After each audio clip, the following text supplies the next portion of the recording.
आगे बढ़ेंगे। 5th chapter कौन सा है आपका? एपी। कौन सा है? देखो ये मैंने पहले भी बताया था, कुछ चैप्टर आपके नए हैं जिनके बारे में आपने पहले नहीं पढ़ा था, जैसे एपी हो गया, जैसे हाइट एंड डिस्टेंस हो गया, जैसे ट्रिग्नोमेट्री हो गया, और जैसे स्टैटिस्टिक्स पहले पढ़ा है 9th में, पर ये वाले लेवल का नहीं पढ़ा है, तो स्टैटिस्टिक्स में भी कुछ पोर्शन नया ही है। बाकी चीज़ें तुमने पढ़ रखी, जैसे ट्राइंगल्स के बारे में तुम पहले से जानते हो, क्वाड्रिलेटरल के बारे में पहले से जानते हो, और लीनियर इक्वेशन, ये इक्वेशन, वो इक्वेशन, ये सब 8th में भी था, उनको सॉल्व करना भी है, तो ये सब जानते हो। ये नए टॉपिक है। तो एरिथमेटिक प्रोग्रेशन आप पढ़ते हैं, एपी जिसको कहते हैं, ठीक है। एपी में आपको कितनी चीज़ें सिखाई गई हैं? 2। कितनी चीज़ें सिखाई गई हैं? 2। सिर्फ 2 ही कंसेप्ट यहाँ पे हैं। एक है एक है जनरल टर्म निकालना,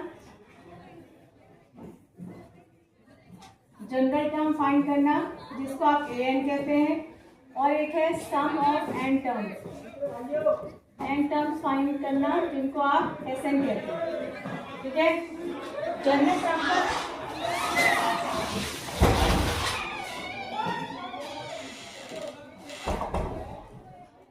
छेड़ते हैं ना बच्चे, पास काट देंगे ना, बंदे को पता चल जाएगा बेबीज होता है, ठीक है। तो जनरल टर्म का जो फॉर्मूला है वो क्या होता था? ए एन इक्वल्स टू, बताइए, a plus n minus 1 into d, और इसको टी एन भी लिखते हैं। टर्म एन का मतलब हुआ ये एक ही बात है। हमारी किताबों में जब हम पढ़ते थे ऐसे लिखा रहता था टी एन करके, आपकी बुक में ए एन करके लिखा है, चीज़ एक ही है ना। टी वहाँ पर इसलिए लिखा जाता है, टी मतलब टर्म एन हो गया, एन टर्म का मतलब हो गया, और यहाँ पर ए क्या होता था? फर्स्ट टर्म, ठीक है। डी क्या होता था? Common difference. कॉमन डिफरेंस माने हर 2 टर्म के बीच का डिफरेंस सेम ही होता है, और तभी वो एपी होती भी है। अगर सेम नहीं है तो वो एपी नहीं होती है। अगर हमें सिर्फ ये चेक करने को दिया है 1 नंबर या 2 नंबर में कि बताओ ये एपी है या नहीं, तो उसके लिए कॉमन डिफरेंस चेक करते हैं, 2-3 बार निकाल लेंगे। अगर हर 2 टर्म के बीच का सेम आ रहा है तो बोल देंगे एपी है, अदरवाइज नहीं है। एन क्या होता है? Number of terms, number of terms, और ए एन क्या होता है? nth टर्म, nth टर्म, ठीक है। ए एन या टी एन। उसके बाद आता है कि सम ऑफ एपी। अगर एपी का सम करना है, एपी में कुछ सेलेक्टेड टर्म दिए हैं 10, 20, 40, 50, और बोला इनका सम करो, तो उसका सम कितना आएगा? अब इसमें क्वेश्चन ये अराइज होता है कि हमें फॉर्मूलों की क्या आवश्यकता पड़ती है। जैसे मैं तुमसे कहूँ कि एक सीरीज है 2, 4, 6, 8, 10 ऐसे बता दूँ, और तुमसे कहूँ इसका 10वां टर्म बताओ, तो तुम 15 मिनट लगाओगे, 10 मिनट लगाओगे, लेकिन मुझे 10वां टर्म बता दोगे। ऐसे में तुमसे कहूँ एक सीरीज है 3 का टेबल है, मान लिया 3, 6, 9, और मैं कहूँ कि इसके 10 टर्म का सम बताओ, तो तुम थोड़ा टाइम लगाओगे, पर जोड़ के लिख के मुझे बता दोगे, ठीक है। लेकिन हम फिर फॉर्मूले पे क्यों पहुँचे? फॉर्मूले पे पहुँचे कन्वीनियंस के लिए। हम 2, 4, 10 टर्म का तो सम बता सकते हैं, लेकिन अगर मैं तुमसे कहूँ ये बेटा एक एपी है, 3, 6, 9, 12, ये एक एपी है, और इसके 1000 टर्म्स का सम बताओ, या 2000 का बताओ, या 500 का बताओ, या 100 टर्म्स का सम बताओ, ऐसे ही इसका 1000वां टर्म बताओ, या 5000वां टर्म बताओ, या 225वां टर्म बताओ, तो वहाँ पर क्या जोड़ के बताना संभव है? क्या कन्वीनियंस है उसमें? तब हमें फॉर्मूले की जरूरत पड़ी, जिससे हम शॉर्टकट में कोई सा भी टर्म निकाल सके, ठीक है। तो सम ऑफ एपी का फॉर्मूला क्या होता है? n/2 2a plus n minus 1 into D. यहाँ पर भी सारी चीज़ें वही हैं जो मैंने इधर बताई। n नंबर ऑफ टर्म्स ही है, जितने नंबर का सम निकालना है, a पहला टर्म है, d कॉमन डिफरेंस है, और एसएन सम को दिखाता है, सम ऑफ n टर्म्स को दिखाता है एसएन। यहाँ तो हमको एक ही फॉर्मूला दिया गया है, यहाँ पर हमको 2-3 फॉर्मूले दिए गए हैं। हालांकि एक फॉर्मूला भी सब जगह अप्लाई हो जाता है, पर डिपेंड करता है कि हमें यही सारी चीज़ गिवन हो। अगर इसके बजाय हमें कुछ और गिवन हो और कुछ चीज़ें मिसिंग हो, तो फॉर्मूले में फ़र्क आ जाता है, तब हम दूसरे फॉर्मूले भी अप्लाई करते हैं। फॉर एग्जांपल, अगर मुझे लास्ट टर्म गिवन हो, क्या गिवन हो? Last term. अब लास्ट टर्म को कहीं कहीं ए एन से लिखा रहता है, कहीं एल से लिखा रहता है, एक ही बात है। और फर्स्ट टर्म गिवन हो, क्या गिवन हो? फर्स्ट टर्म गिवन हो, जिसको कहते हैं ए, और मुझे नंबर ऑफ टर्म्स भी गिवन हो, नंबर ऑफ टर्म्स भी गिवन है, जिसको कहते हैं एन।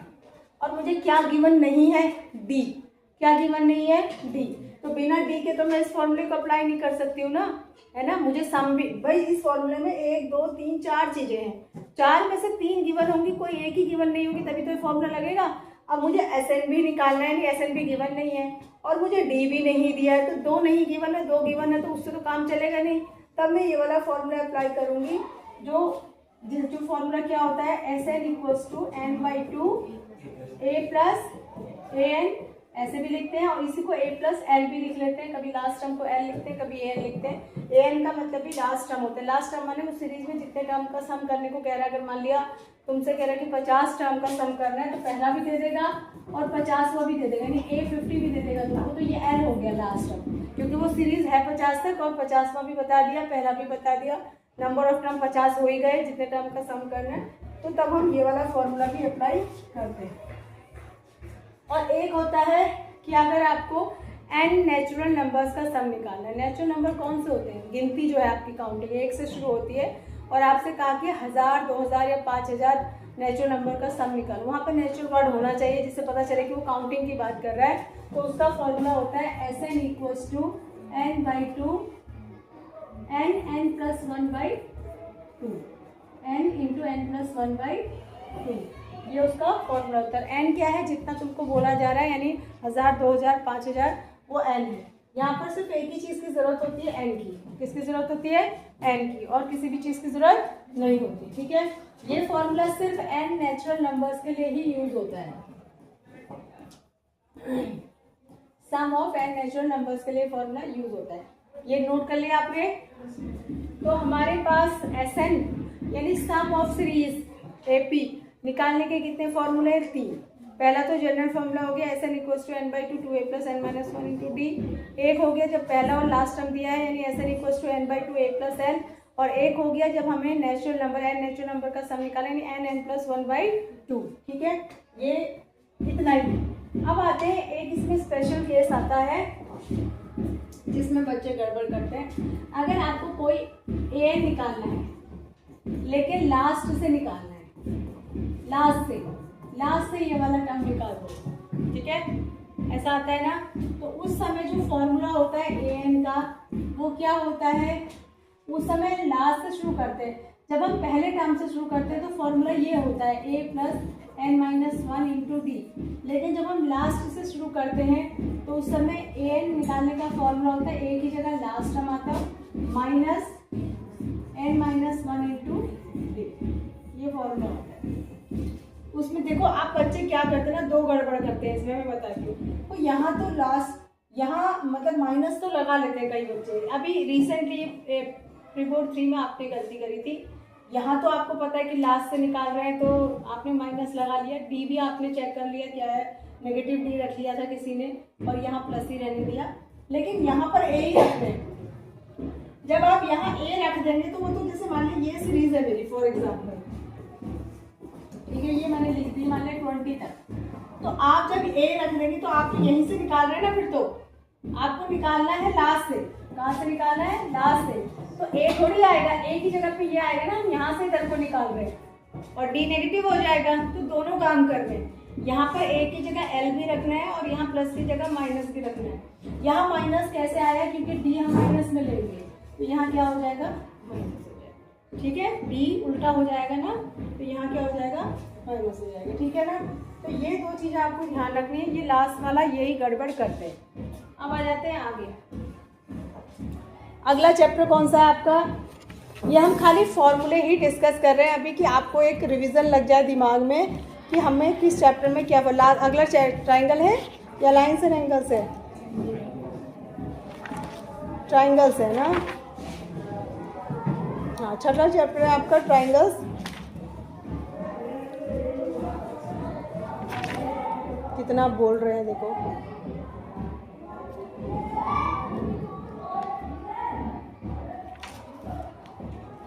ठीक है, देखो ट्राइंगल नेक्स्ट चैप्टर है आपका triangle.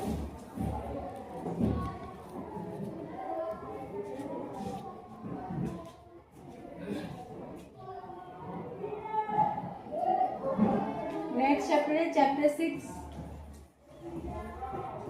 Chapter 6 is triangle. Triangles में क्लास 10th में आपने क्या पढ़ा? Similarity of triangles. Similarity of triangles के बारे में हमने पढ़ा, यानी हम सिमिलर ट्राइंगल पढ़ रहे हैं। कौन से ट्राइंगल पढ़ रहे हैं? सिमिलर ट्राइंगल पढ़ रहे हैं। सिमिलर ट्राइंगल कौन से होते हैं? जिनका शेप तो एक जैसा होता है, शेप सेम होता है, पर साइज सेम होना जरूरी नहीं है। साइज सेम होना जरूरी नहीं है। जबकि पिछले साल आपने कॉन्ग्रुएंसी पढ़ी थी, जिसमें शेप भी एक जैसा होना चाहिए और साइज भी एक जैसा ही होना चाहिए। अब शेप सेम है, इसका मतलब क्या हुआ? इसका मतलब होगा कि एंगल सेम हो। किसी भी दो चीज का सेम तभी सेम हो सकता है जब उनके एंगल्स क्या हो? सेम। और दूसरा साइड्स प्रोपोर्शनल हो। साइड्स क्या हो? प्रोपोर्शनल हो। प्रोपोर्शनल माने एक ही प्रोपोर्शन में हो।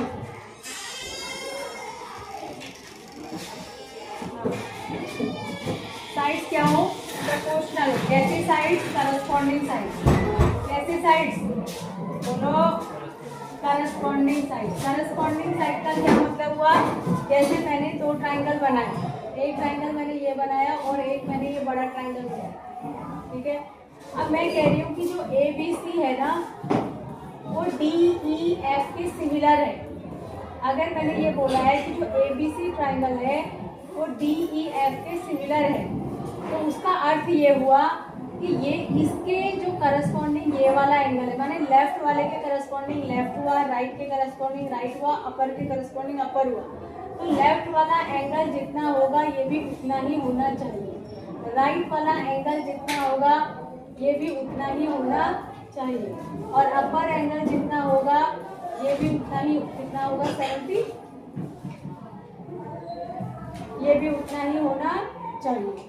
और साइड्स का रेशियो इक्वल होना चाहिए। माने अगर ये 2 है और ये 4 है या 6 है, ठीक है, तो इन दोनों का रेशियो कितना? ये भी लेफ्ट वाली, ये भी लेफ्ट वाली, तो इन दोनों का रेशियो कितना हुआ? 1:3 आ जाएगा ना।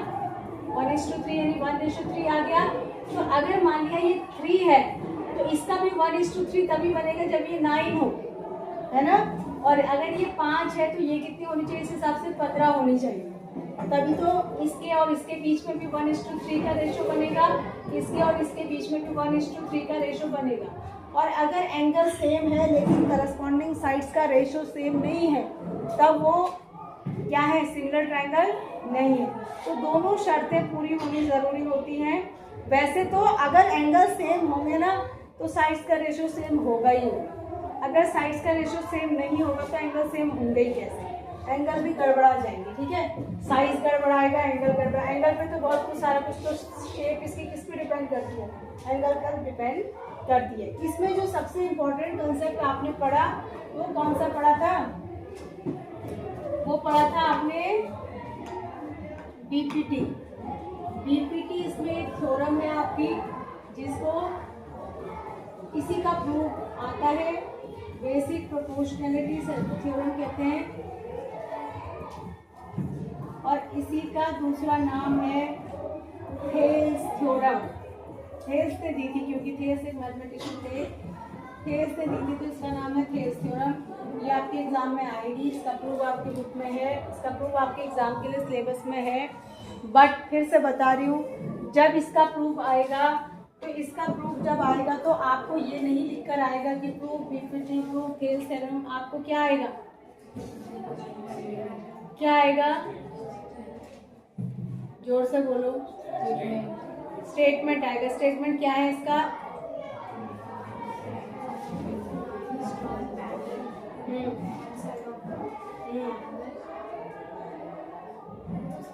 क्या आएगा कि अगर किसी ट्राइंगल में, ये ABC ट्राइंगल है, अगर किसी ट्राइंगल में एक लाइन ड्रॉ कर रहे हैं दो साइड को ज्वाइन करती हुई, पैरेलल है अगर ये इसके, तो ये इस ट्राइंगल को इक्वल रेशियो में डिवाइड करेगी, है ना। The line divides the other two sides in equal ratio. तो आप समझ जाएंगे जहाँ पर भी ये थ्योरम आई है कि इक्वल रेशियो में डिवाइड करती है, आपका दिमाग सीधे एक ही पे पहुँचना चाहिए कि BPT पूछी गई है। बाकी जो थ्योरम है वो तो इससे मिलती जुलती है ही नहीं। वो ट्राइंगल किए तो उसमें तो सर्कल किए तो उसमें तो सर्कल वर्ड आएगा नहीं आएगा, तो जहाँ पर सर्कल वर्ड आएगा तो आप समझ जाएंगे ये सर्कल की थ्योरम आई है। और अगर ट्राइंगल की बात आएगी तो एक ही थ्योरम तो है ट्राइंगल में जिसका प्रूफ है। इसका कन्वर्स भी होता है, कन्वर्स में इससे उल्टा स्टेटमेंट होता है, लेकिन मैंने आपको बता दिया कन्वर्स का प्रूफ आपके सिलेबस में नहीं है। प्रूफ किसका आएगा? बीपीटी का भी। अभी तक आपने 2-3 जितने एग्जाम दे लिए उससे आप समझ गए होंगे कि या तो ये फुल इसी का प्रूफ 5 नंबर का दे रहा है, या इसको 3+2 में डिवाइड कर रहा है, यानी 3 नंबर का इसका प्रूफ और 2 नंबर का इस पर बेस करके कोई क्वेश्चन दे रहा है। तो ऐसा भी आ सकता है। और बहुत सारे बच्चों ने पता है क्या किया, उन्होंने इतने खुश हो गए कि हाँ बीपीटी आ गई, हम समझ भी गए बीपीटी आ गई, फटाफट बीपीटी प्रूव कर दी। उसके बाद उसके साथ लगा हुआ जो 2 नंबर का क्वेश्चन है उसको छोड़ दिया, भूल ही गए कि इसके साथ क्वेश्चन भी है, तो वो छोड़ दे रहे। कई अच्छे बच्चे भी ऐसा किए कि उन्होंने थ्योरम प्रूव करी, लेकिन साथ में जो क्वेश्चन उसका दिमाग से निकल गया, बस उनके दिमाग में यही रहा कि बीपीटी का क्वेश्चन है, बीपीटी प्रूव कर दी, हो गया। इसका नाम क्या है? गलत जो चीज़ है ना, कोई किसी सारी दुनिया को पता हो या ना हो, हमको खुद पता होता है अगर हम कुछ गलत कर रहे हैं तो। और गलत करके आप कितना ही छुपाओ लोगों को पता चल ही जाता है, कोई तो हमें देख ही लेता है। चाहे तुम मैथ्स में नहीं लाई थी, इंग्लिश में लाई थी या जिसमें भी लाई थी, है ना, तो पता चल जाता है। हम कितना भी करते हैं, सही बात का डंका पीटा जाए या ना जाए, गलत बात का डंका पूरे स्कूल में, पूरी कम्युनिटी में, पूरे शहर में, पूरे स्टेट में पिट ही जाता है, वो सबको पता चल जाता है। अच्छी बात हमारी करी हुई भले ही पता ना चले कि इसने कुछ अच्छा काम किया था, वो दब जाएगा। कुछ खराब करेंगे उसका पता सबको रातों रात चल जाएगी।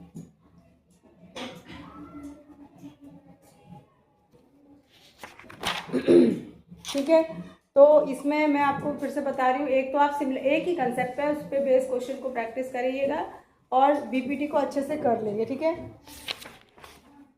आते हैं आगे। इसमें फॉर्मूला कोई पूछा जाए तो एग्जैक्ट फॉर्मूला कुछ नहीं है। ज्योमेट्री में जो थ्योरम्स होती हैं, दीज आर द फॉर्मूलाज। ठीक है, थ्योरम को ही फॉर्मूला कहते हैं और ये स्टेटमेंट में फॉर्मूला होता है। बाकी अलजेब्रा में आप फॉर्मूलों को ही आइडेंटिटी वर्ड से यूज करते हो उनके लिए, और एरिथमेटिक में उनके लिए फॉर्मूला वर्ड ही यूज करते हैं। एरिथमेटिक में फॉर्मूला वर्ड यूज करते हैं, ज्योमेट्री में आइडेंटिटी कहते हैं, और तुम्हारा ट्रिग्नोमेट्री में भी आइडेंटिटी बोलते हैं उसको, फॉर्मूला ही हुआ। और यहाँ पर जिनको तुम थ्योरम्स कह रहे हो एग्जैक्टली वो है क्या? फॉर्मूला ही है। उसी को यूज करके तो फिर तुम आगे क्या सॉल्व करते हो? क्वेश्चन सॉल्व करते हो, तो वही फॉर्मूला है। ठीक है, अब आ जाते हैं चैप्टर 7 पे। चैप्टर 7 कौन सा चैप्टर नाम बताएं? Coordinate geometry. मैं आपसे नाम क्यों पूछती हूँ बार बार, कि कम से कम पूरे साल पढ़ने के बाद आपको अपने चैप्टर्स का नाम, चैप्टर नंबर के साथ पता होना चाहिए। ठीक है, हमें कम से कम अपना सिलेबस तो पता ही होना चाहिए कि हमने किताब में कौन से नंबर पे कौन सा चैप्टर पढ़ा था। Coordinate geometry. कोऑर्डिनेट ज्योमेट्री एक ऐसी ज्योमेट्री है जो कोऑर्डिनेट्स पे बेस्ड होती है ना। और यहाँ पर हम कोऑर्डिनेट ज्योमेट्री किसके रेस्पेक्ट में पढ़ रहे हैं? 2 डायमेंशनल। किसके रेस्पेक्ट में पढ़ रहे हैं? 2D के रेस्पेक्ट में पढ़ रहे हैं। 2D क्या होता है? 2D प्लेन होता है। 2D प्लेन, जैसे ये बोर्ड है 2D है, इसमें एक लेंथ है और एक ब्रेड्थ है, इसके 2 डायमेंशन है। कहने का मतलब ये है कि इस बोर्ड के ऊपर मैं कहीं पर एक पॉइंट बनाऊं, ये पॉइंट कोई और बना लेते हैं, मतलब किसी और कलर, ये पॉइंट बना रही हूँ मैं, मान लिया, और मैं तुमसे कह रही हूँ बेटा इस पॉइंट की एग्जैक्ट पोजीशन बताओ कि पॉइंट कहाँ पर है। तो किसी भी चीज की पोजीशन किसी के रेस्पेक्ट में बताई जाएगी ना। जैसे मैं यहाँ खड़ी हूँ, मैं कहाँ खड़ी हूँ, किससे कितने, मैं अगर मैं पूछा जाए, ये कोई क्वेश्चन ही नहीं है, अगर मैं पूछूं मैं कहाँ पर खड़ी हूँ, this is not a particular question, मतलब राइट क्वेश्चन नहीं है। ये पूछा जाए कि मैं प्रिंसिपल रूम से कितनी दूरी पर हूँ, प्रिंसिपल रूम से कौन सी साइड पे हूँ, या सीनियर कंप्यूटर लैब से कितनी दूरी पर, मतलब मैं अपनी पोजीशन किसी दूसरी चीज के रेस्पेक्ट में तो पूछूंगी। तो ऐसे ही अगर ये पूछा जाए कि इस पॉइंट की पोजीशन क्या है, एग्जैक्टली कहाँ पर है ये पॉइंट इस बोर्ड के ऊपर, तो मुझे किसी चीज से तो इसकी दूरी बतानी पड़ेगी ना। तो इसकी 2 जगह से दूरी है, एक तो नीचे हॉरिजॉन्टल एक्सिस से ये कितना ऊपर है, और एक जो इधर वाली वर्टिकल एक्सिस है इससे ये कितना राइट में है। ठीक है, अगर ये मैं ओरिजिन कह रही हूँ, अगर ये कॉर्नर मेरा ओरिजिन है और ये मेरी हॉरिजॉन्टल एक्सिस है, ये मेरी वर्टिकल एक्सिस है, तो इस पॉइंट की पोजीशन मुझे ये बतानी पड़ेगी यहाँ से कितना ऊपर है और यहाँ से कितना राइट है। तो यानी जो मैं ये बता रही हूँ कि यहाँ से y एक्सिस से कितनी दूरी पे है, वो है इसका x कोऑर्डिनेट, और ये नीचे से कितना ऊपर है, तो ये उसका क्या है, y कोऑर्डिनेट है ना। यहाँ से y एक्सिस की सिधाई पे कहाँ पर, मान लिया 5 नंबर पे है तो ये 5 हो गया y कोऑर्डिनेट, है ना। और यहाँ से x एक्सिस में भी कुछ नंबर होंगे, मान लिया यहाँ से 10 पे है तो ये हो गया इसका x कोऑर्डिनेट। तो ये इसके क्या हुआ, कोऑर्डिनेट्स।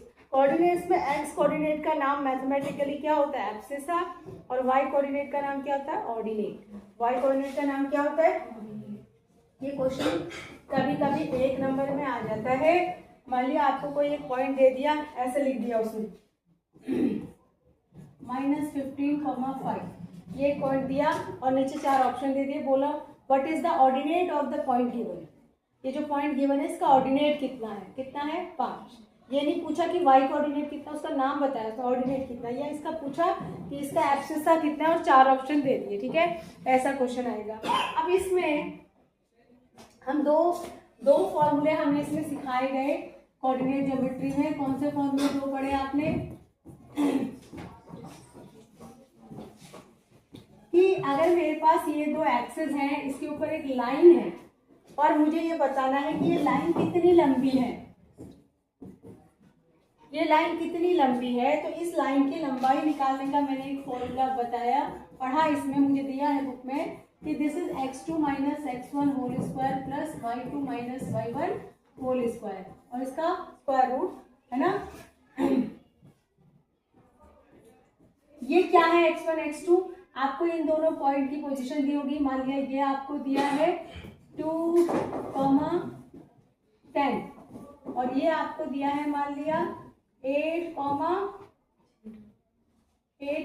0, ठीक है, ये दिया है। तो ये आपके हो गए x, किसी को भी x1 कह सकते हैं, किसी को भी y1 कह सकते हैं, x1 y1 और x2 y2।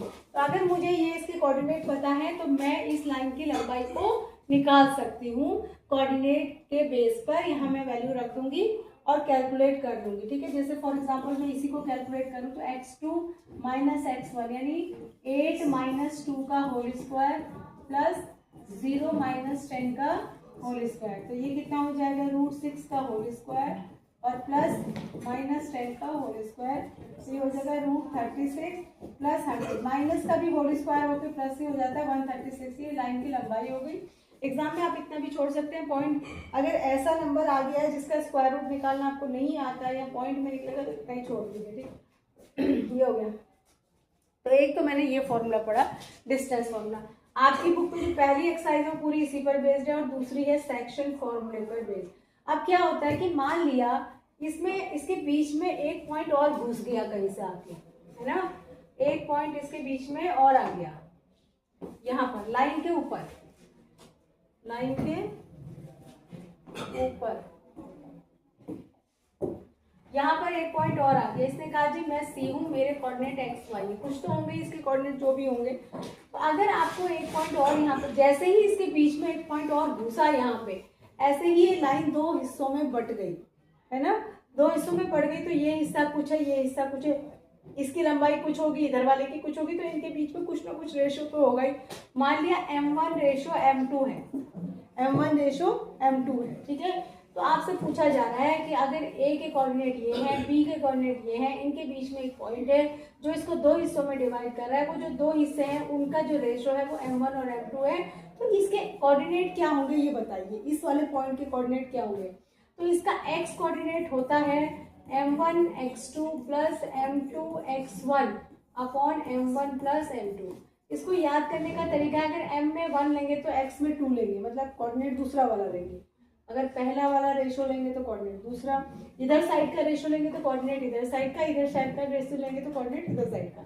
इसी तरीके से y कोऑर्डिनेट हो जाएगा m1 y2 plus m2 y1 upon m1 plus, ठीक। ये फॉर्मूला है सेक्शन फॉर्मूला। सेक्शन फॉर्मूले का इस्तेमाल करके हम क्या निकालते हैं, जो पॉइंट इनके बीच में है, जो इस लाइन को 2 हिस्सों में बांट रहा है, उसके कोऑर्डिनेट निकालते हैं, ठीक है। अच्छा जी, अब अगर आपसे एक स्पेशल कंडीशन आपको दे दी जाए, एक क्या दे दी जाए, स्पेशल कंडीशन आपको दे दी जाए कि भाई ये जो पॉइंट है ना, पॉइंट, ये पॉइंट, अब इस स्पेशल कंडीशन में ऐसा पॉइंट है कि ये पॉइंट मिड पॉइंट है। अगर ये पॉइंट क्या हो, क्या हो, मिड पॉइंट हो। मिड पॉइंट माने बीच का पॉइंट है। अगर दो हिस्सों में बांटा लाइन को, दो बराबर हिस्सों में, तो उस केस में ये हिस्सा और ये हिस्सा बराबर है। ये 2 होगा तो ये भी 2, ये 4 होगा तो ये भी 4, ये 6 होगा तो ये भी 6, ये 8 होगा तो ये भी 8। जब दोनों बराबर हो जाएंगे तो उनके बीच का रेशो कितना हो जाएगा, 1:1 हो जाएगा। क्या हो जाएगा, 1:1। तो यानी m1 की वैल्यू भी 1 हो जाएगी, m2 की वैल्यू भी 1 हो जाएगी। अब जब हम सब जगह यहाँ 1 रख दें तो 1 से मल्टीप्लाई होके कुछ फर्क तो पड़ता नहीं है, x2 ही रहेगा, वो x1 भी 1 से मल्टीप्लाई होके वही रहेगा। इसी तरीके से नीचे 1 + 1 दोनों 1 1 है तो 2 हो जाएगा।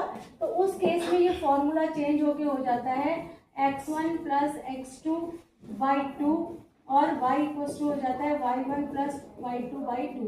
इसमें से m1 m2 कहाँ गायब हो गए, कहीं गायब नहीं हो गए। m1 m2 1 है तो 1 से मल्टीप्लाई करो या ना करो कुछ फर्क नहीं पड़ता। तो हमने m1 m2 ऊपर लिखे ही नहीं क्योंकि वो मल्टीप्लाई में है, और मल्टीप्लाई में उनको लिखने का कुछ भी फर्क नहीं पड़ता है क्योंकि वो 1 हो गए।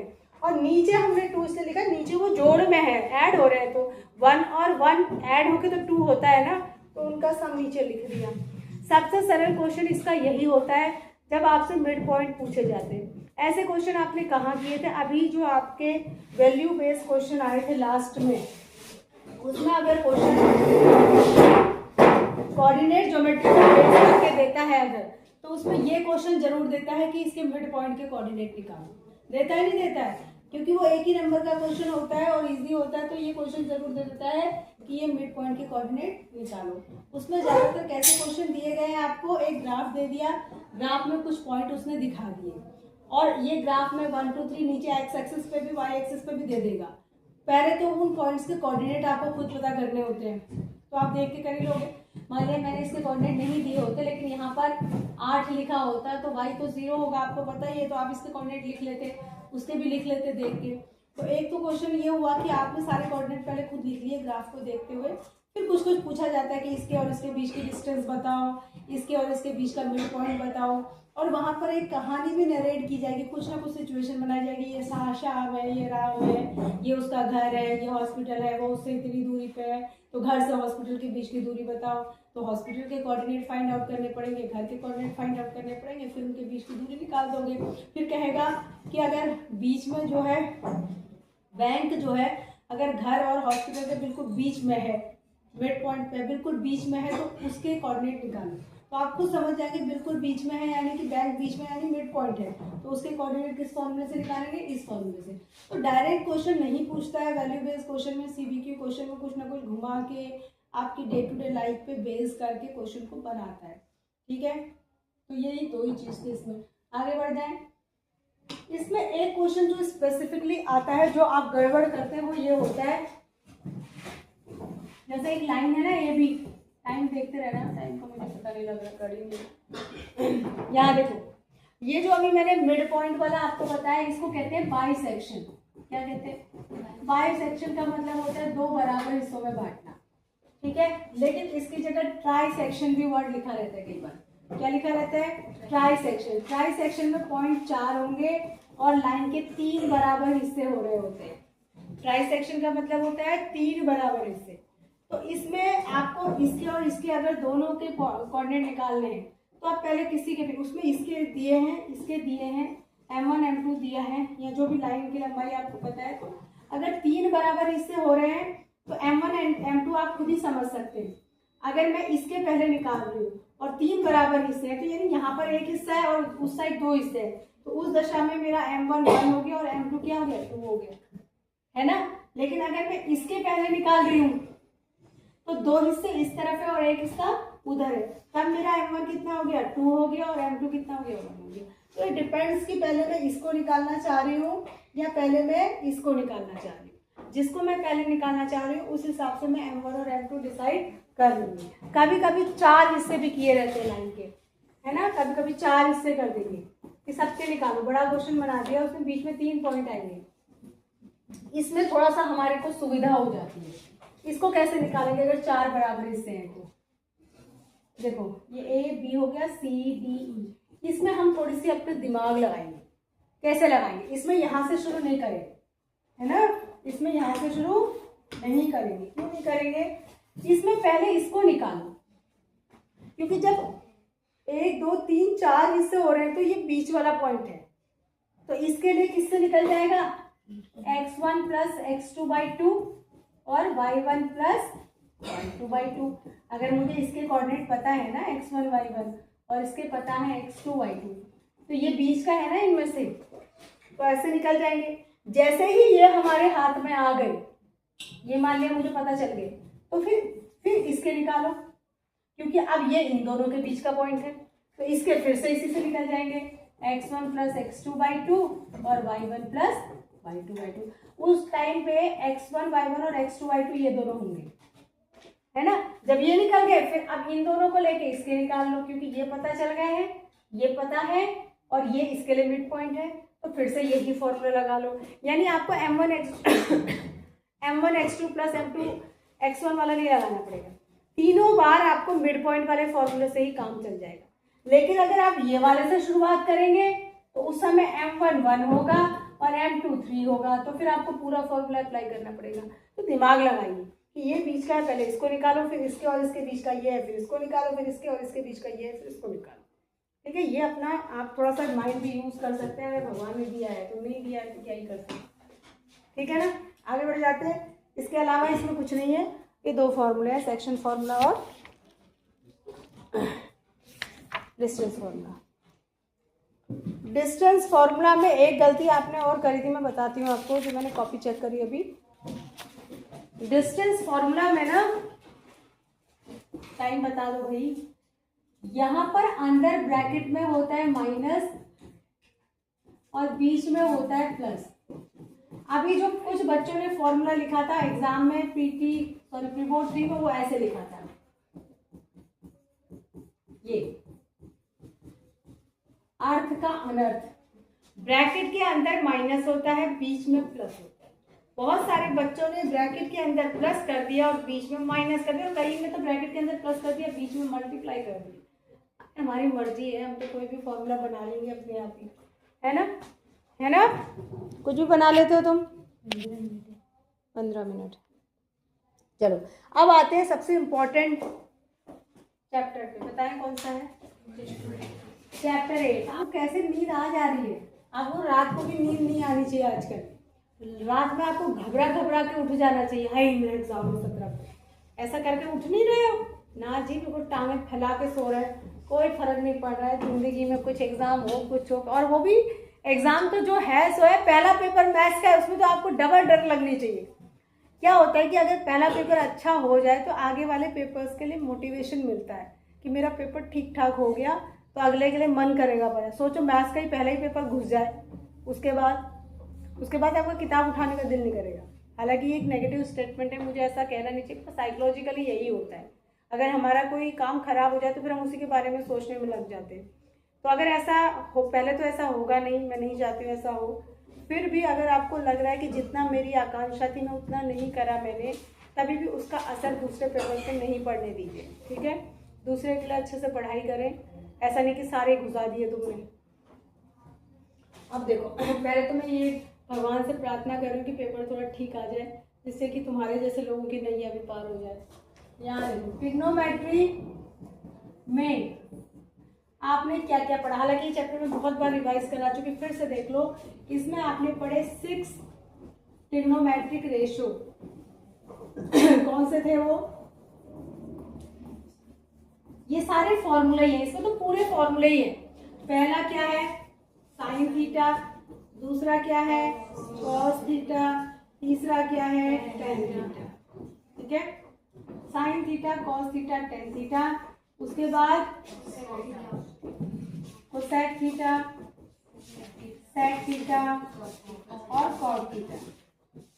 पहले तो हमें ये पता होना चाहिए कि ये होते क्या है। क्या होते हैं sine theta, perpendicular upon hypotenuse, cos theta base upon hypotenuse, tan theta perpendicular upon base. ये उल्टे होते हैं, hypotenuse upon perpendicular, hypotenuse upon base और बेस अपॉन परपेंडिकुलर। ठीक है, तो ये हुआ। और इसमें 2 बातें होती हैं कि ये एक दूसरे के क्या है, रेसिप्रोकल है।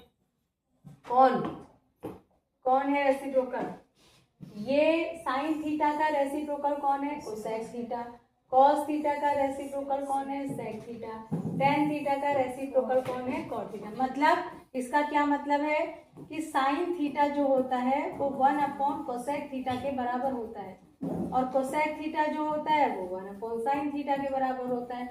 यानी किसी भी एक की वैल्यू दी हो, दूसरे की निकालनी हो तो उसको उल्टा कर दो, यानी डिनोमिनेटर को न्यूमरेटर और न्यूमरेटर को डिनोमिनेटर बना दो। इसी तरीके से कॉस थीटा जो होता है वो होता है 1 सेक थीटा, और सेक थीटा जो होता है वो होता है 1 कॉस थीटा। दोनों एक दूसरे के रेसिप्रोकल हैं। इसी तरीके से टेन थीटा होता है 1 कॉट थीटा, और कॉट थीटा होता है 1 टेन थीटा। इसके अलावा टेन थीटा का एक और फॉर्मूला होता है, that is sine theta upon cos theta. यानी मुझे अगर साइन थीटा दिया है, कॉस थीटा दिया है, उनकी वैल्यूज को डिवाइड कर दूं तो मेरे पास टेन थीटा आ जाएगा। ठीक है,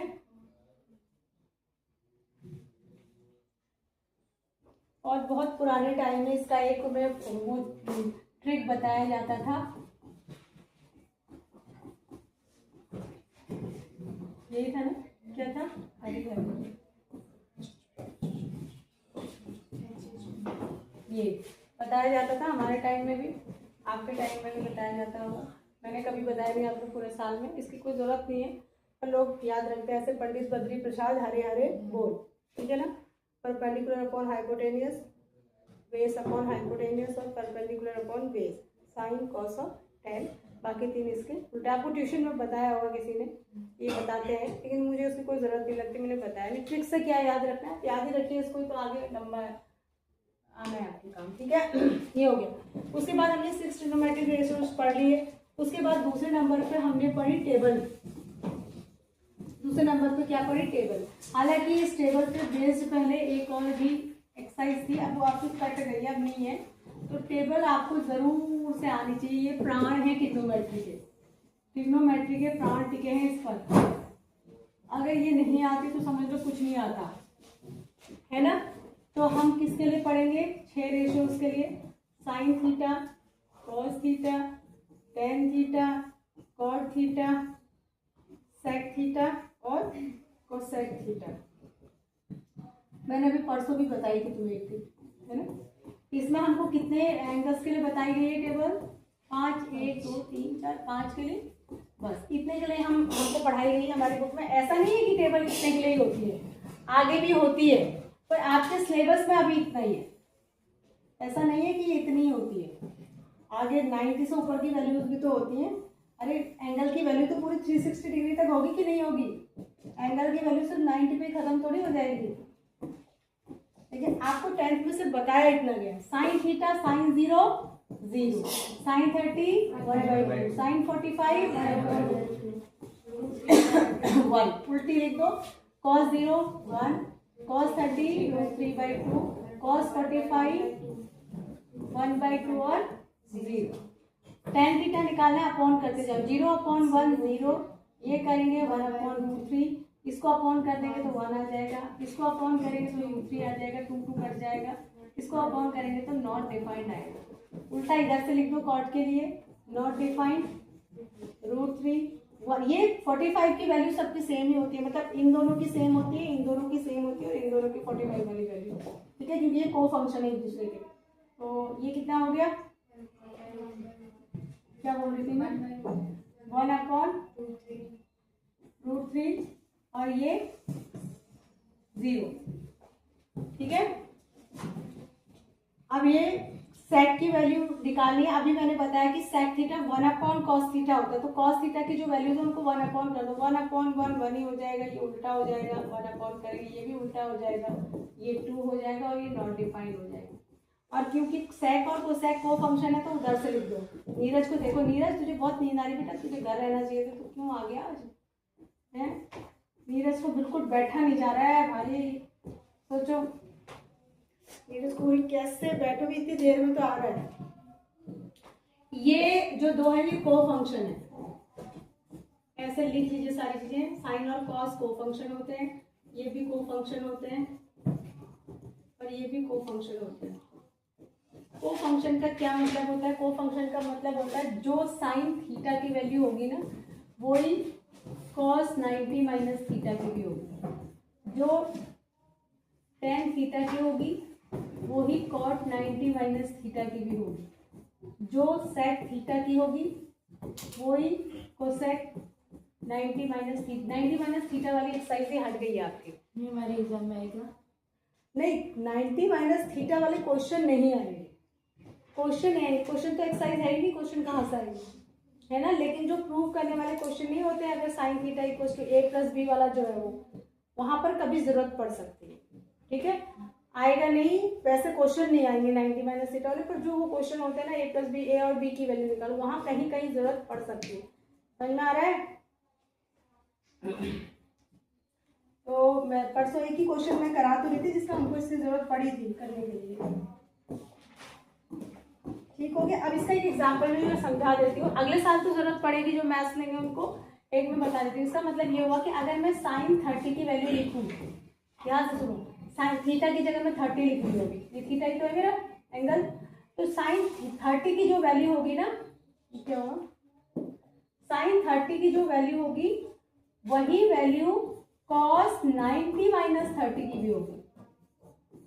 कैसे, साइन 30 और cos 90 माइनस 30 माने cos 60 होती है कि नहीं होती है, सेम साइन 30 1/2 होता है, cos 60 भी 1/2।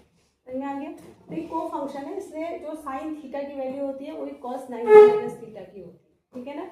जो tan थीटा की होती है वही cot 90 माइनस थीटा की होती है। तो एक हमने ये पढ़ा, आगे बढ़ जाते हैं। उसके बाद हमने पढ़ी सबसे इंपॉर्टेंट चीज आइडेंटिटीज। आइडेंटिटीज कितनी पढ़ी आपने, 3।